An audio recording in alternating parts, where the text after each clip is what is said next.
Hi, I'm Blaze and this is the list of best shoot-em-ups on the Commodore Amiga.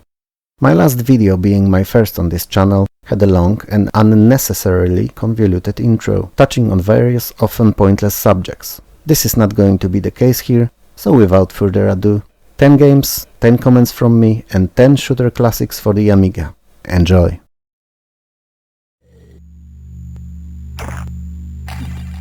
Alien Breed Tower Assault was the third and final installment in Team 17's 2D series of gauntlet-like sci-fi games, clearly based on the Alien movies franchise. The games evolved into 3D Doom clones later on, but that's not something we'll discuss here.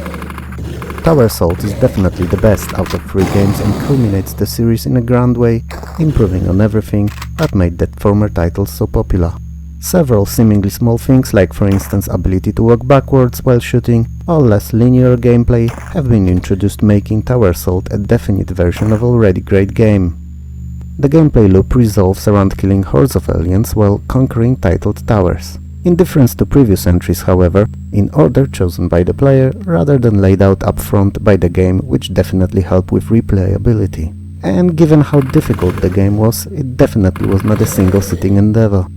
As in most of Team 17's productions, the graphics are polished and very climatic, keeping the player interested all throughout the game. Sadly, there is no music other than at the menus, but it's partly made up for by excellent effects and ambient sounds, really giving off the feeling of being stranded alone on an alien planet. Keeping in mind how easy it is to fail at gauntlet formula and have the game being utterly boring, repeatable bland mess, Team 17 pulled it off, and Alien Breed Tower Assault is hella fun, if a bit too tough for me to complete these days. Smart card message follows.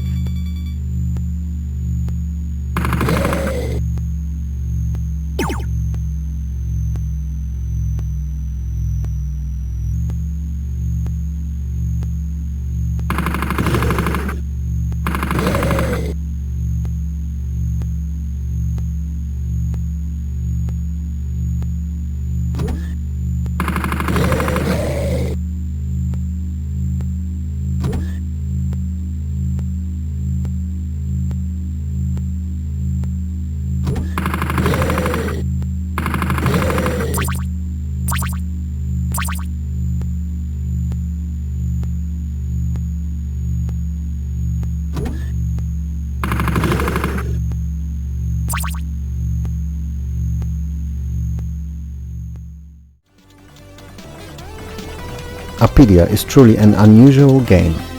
It's a horizontal scrolling shooter, but unlike most, not sci-fi themed, but based in an insect world. To be quite honest, at some point certain sci-fi elements do show up in the game, but in general everything revolves around different types of bugs as enemies, bosses and pest-ridden areas in general. In fact, you, as a main protagonist, do not pilot a ship, but are a bee yourself, as the story suggests. To be precise, a person transformed into one. But story in a shooter is not something that would win any awards, so aside from this little mention, let's just skip it here altogether. The game consists of 5 differently themed worlds, each symbolizing a progress of main protagonists on a path to his final goal. Every one of these is divided into smaller stages, last one of each always ending with a boss fight. This can be fun and also surprising, but I won't spoil any more, other than that the first one should be approached in a unique way. Apidya uses Gradius-like system of power-ups, which, well, works as intended, but was never really my cup of tea. I always preferred being able to pick up each individual weapon and power-up, knowing then and there what it will be. That's me though, and in no way it should be considered a deterrent to game's quality. Especially that if it wasn't one of my favorites, it wouldn't have ended up on this list. Anyway, one of the most memorable parts of the game was its co-op mode, where one player would control the titled bee and other a smaller insect.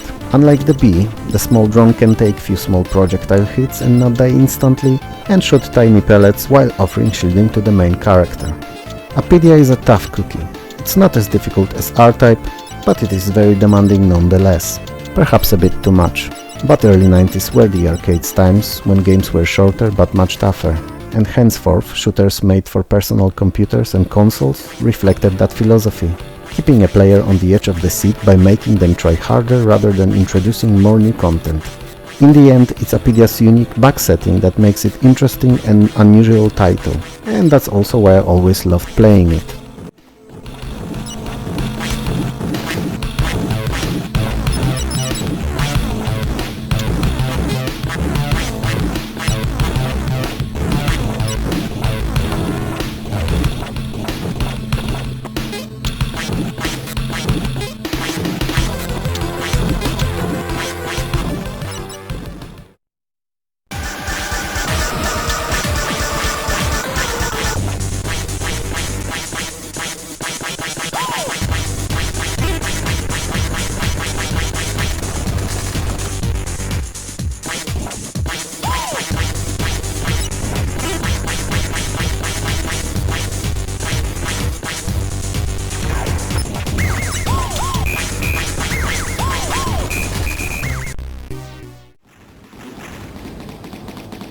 I didn't own or play Banshee back in the day.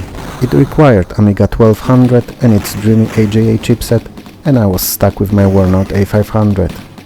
Now, I know now that AJA was at best an iterative upgrade, but back then it seemed like a huge step up capable of competing with PC's VGA graphic cards. It was an interesting time in home computing history, when tides turned and it began to be painfully obvious that Amiga lost all of its competitive edge. Gaming started turning into 3D, and Commodore's machines' custom chips were just not built for that, at all. Anyway, since I'm getting a bit too much off topic here, let's get back to the subject at hand. Banshee was one of the games that didn't care about 3D, and placed all its chips on good old classic 2D vertical shooting action. It might have come a bit late, but it represented the shoot 'em up genre like a boss, and was a win. The graphics were a pure 16-bit eye candy, beautifully crafted in a mix of steampunk and World War II style, all drowning in various shades of brown to highlight set influences. A true sight to behold, even if few years too late to the party. What's worth mentioning, since we're on the graphics, is the sheer amount of variety of enemies and innocent potential victims alike, all smoothly animated and complemented by neat little death and destruction animations. It may have run only at 25 FPS, but since we're talking about mid-90s vertical scrolling shoot 'em up here and on the Amiga, I would say that it ran at stunning 25 FPS. Aside from few little bits here and there, sounds are nothing to write home about. They're workable, but in the end, that's all you could really expect from a shoot 'em up. Banshee is a really good game worth having, and if that's off the books, then at least worth playing, even if emulated.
If there were any Rockstar developers on Commodore's 16-bit machine, Sensible Software were them.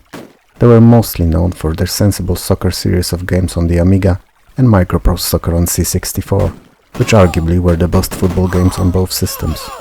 But other than that, they've made up quite a few other memorable and unique titles that shaped the Amiga's gaming scene. Their distinctive graphical style of using dozens of tiny few pixels in size sprites and quirky humor were something their games could often be immediately recognized by, and Canon Fodder was no different. It starts off with a cool and British humor-filled intro with an amazing, seemingly war-glorifying song that, for the fear of copyright strikes, I will not include in this video, but will link it in the description and urge you to check it out if you've never heard it. And then it evolves into imaginative gameplay with many of the firsts, not only for the Amiga, but in gaming in general. It was the first time I felt such a connection to my small band of troops, having seen them promoted phase after phase, mission after mission, and then sadly die in one of the harder levels to finally be commemorated by a symbolic gravestone on a mission selection hill that gradually filled with crosses. It was also first time a shooter was only mouse control and mixed with introduced by Dune a year earlier RTS-like gameplay mechanics. It also offered multiple mission types, various weapons and vehicles to drive, but that was hardly anything new in gaming in 1993. In my not so humble opinion, Fodder was one of the, if not the most addictive games on the Amiga, only plagued by a few minor but annoying shortcomings in the form of various bugs and glitches, and seriously unbalanced difficulty progression that spiked in the mid-game and not at the end, as if each set of levels for the game was designed by someone else. It did not discourage from playing, but was something that these days could easily be fixed with day one patch. It's an amazing title and one of the most memorable ones on the Amiga indeed.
In my last video I mentioned 1993 being a great year for the Amiga gaming.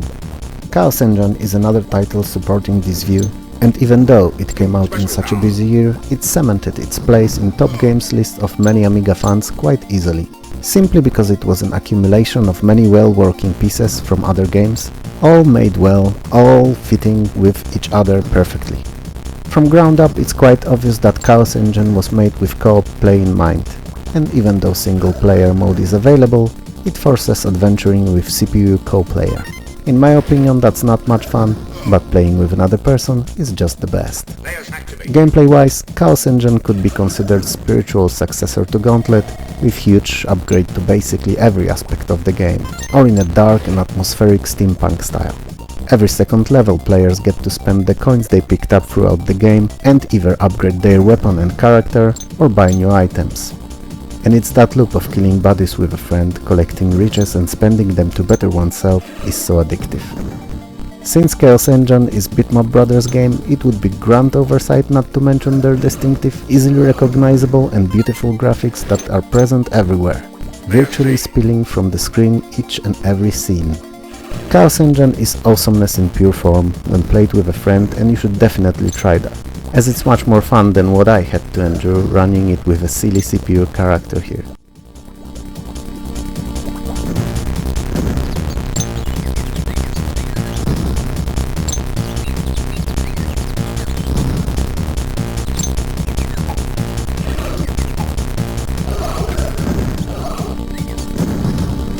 Special food.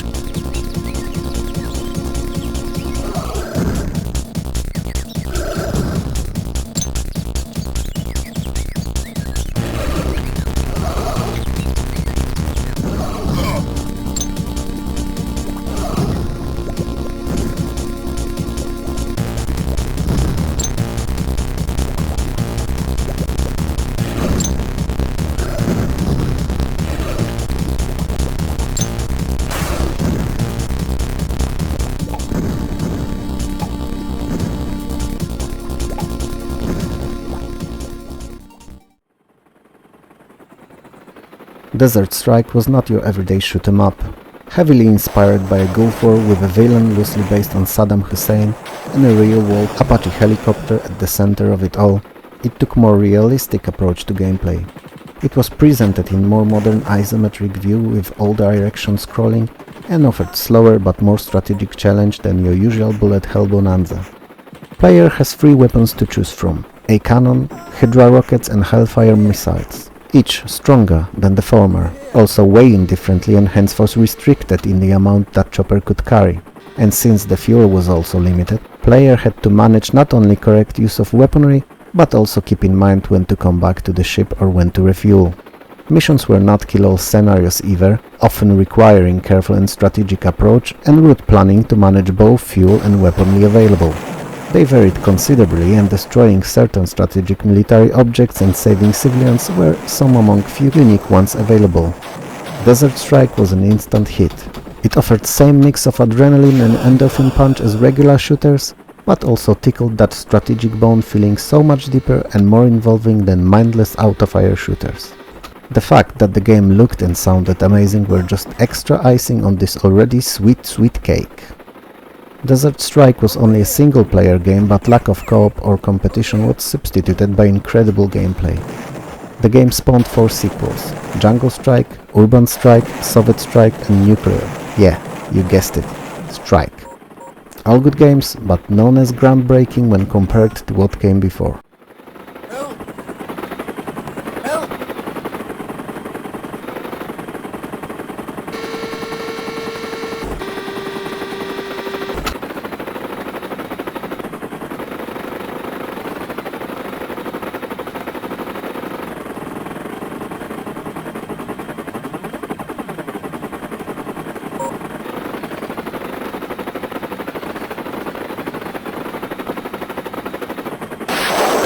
Warning.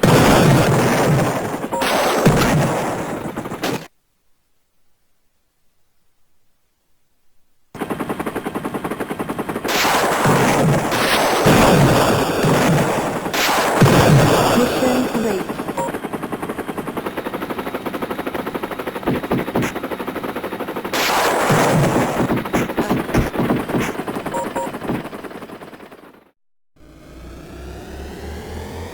Deluxe Galaga was designed and programmed in its entirety by one person, Edgar M. Vidgal, who sadly passed away in 2015 following a battle with cancer. As Edgar himself said, it was a mixture of inspirations, but was based mainly on Star Battle for VIC-20 and Galaga and Galaxians from arcades. I believe that it was much more, the best reimagination of Galaga for years to come, until its successor was released and dethroned it in 2003 in the form of Warblade for PC. Coming back to Deluxe Galaga though, it was built on arcade's title's foundation, but expanded it in numerous ways. From multiple weapons of various kinds through power-ups and downs, as some things like speed could be overpowered, making ship difficult to control with precision, to unique bonus areas of Memory Station and Meteor Storm that offered many exciting rewards and power-ups upon completion and a hefty bonus of points to your score to boot. The game also offered many secrets that were not explained anywhere in the menus and spawned many urban legends in my childhood neighborhood, some of which with time proved to be true, like collecting all colored school D-bus that usually crippled your ship, but picked up in order, gave out a decent set of power-ups. Anyway, the gameplay loop consists of defeating increasingly difficult levels. Every third of these introduced a mini-boss or bosses unique to each wave of monsters you fight against. After few stages though, the game drops you into warp that rushes you to a shop where you can buy upgrades, or to a bonus or kamikaze attack stage, all alternating one after another, with an occasional warp malfunction resulting in an unexpected mini-boss fight. Every 25 levels there are also real boss fights with huge and pattern attack based big bodies that require both memorization of set patterns and nimble fingers alike. It truly was an amazing title and probably the only Amiga game that I played every single day. We even had a neighborhood league of sorts where we would aggressively compete for the high scores, trying to one-up another. Aforementioned Warblade was an upgraded and improved version that is available on Edgar's website, and you can buy it there to this day, but you'll have equally good time with this original as well.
Seek and Destroy is technically very interesting shooter.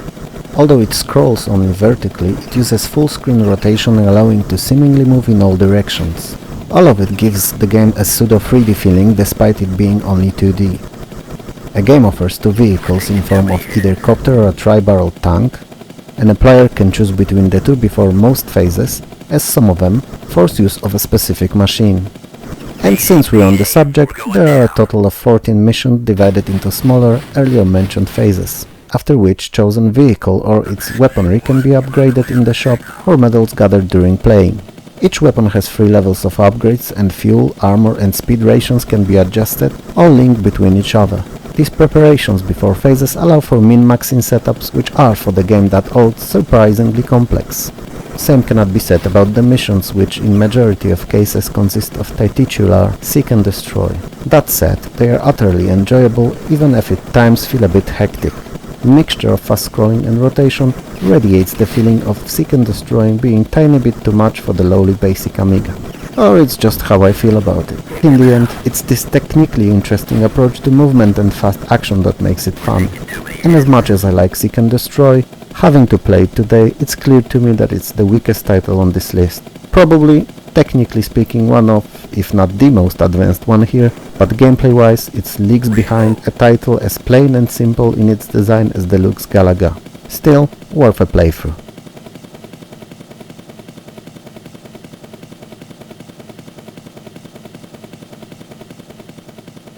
Touchdown. Mission complete.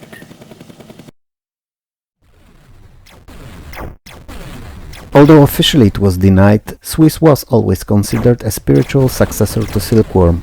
Despite dropping Silkworm's horizontal scrolling for more widespread in-gaming vertical one, the similarities between the two were many. They were both created by the same team, they both drawn heaps of inspirations from arcades, and they both offered a co-op play where one player would pilot a copter while other manned the jeep.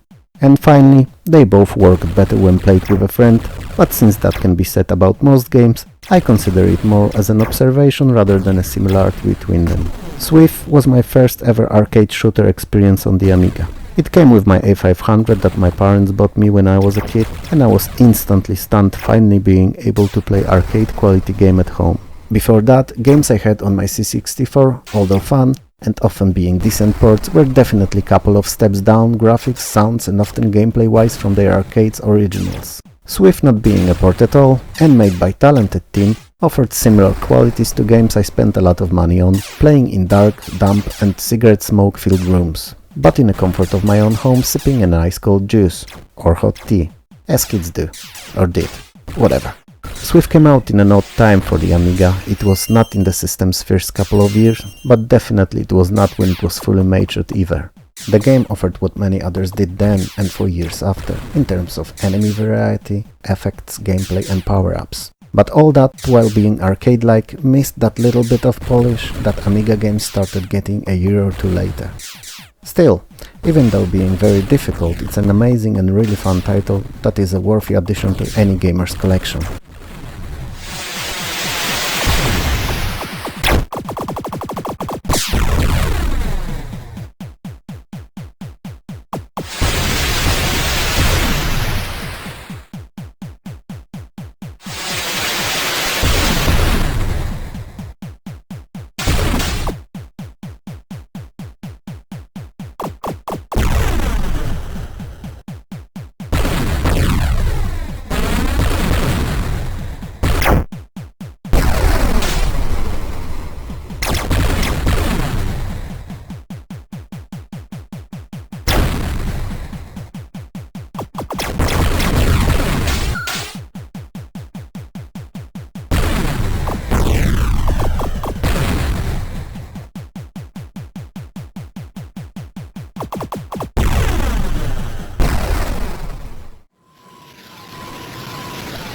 You could risk saying that Walker was not any better than most Amiga shoot-em-ups.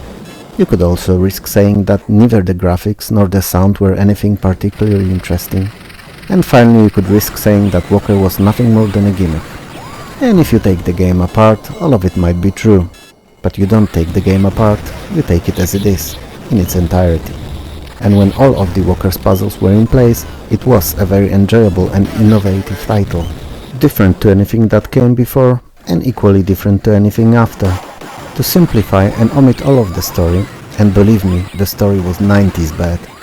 You're in control of a huge bipod mech and have to fight your way through 4 levels filled with enemy soldiers. There's one of you and a whole army of them along with mounts of military equipment constantly rushing at you with all they got. And it's a blast. For one, you feel like a beast cutting through hundreds, nay, thousands of enemies with ease, having their little bodies leave red splashes everywhere and copters, tanks and other equipment explode in fiery blaze. But also, and it might seem odd talking about the shooter, it all seems so cute.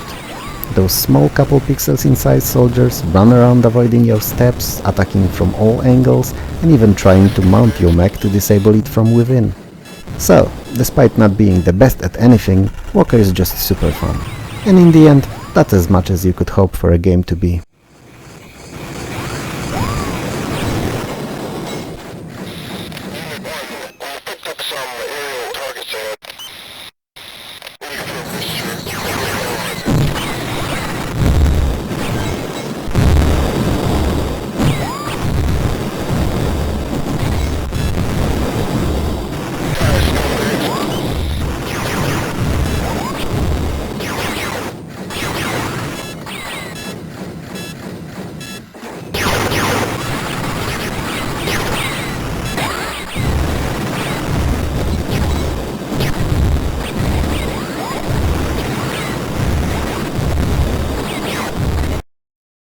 Thank you for watching.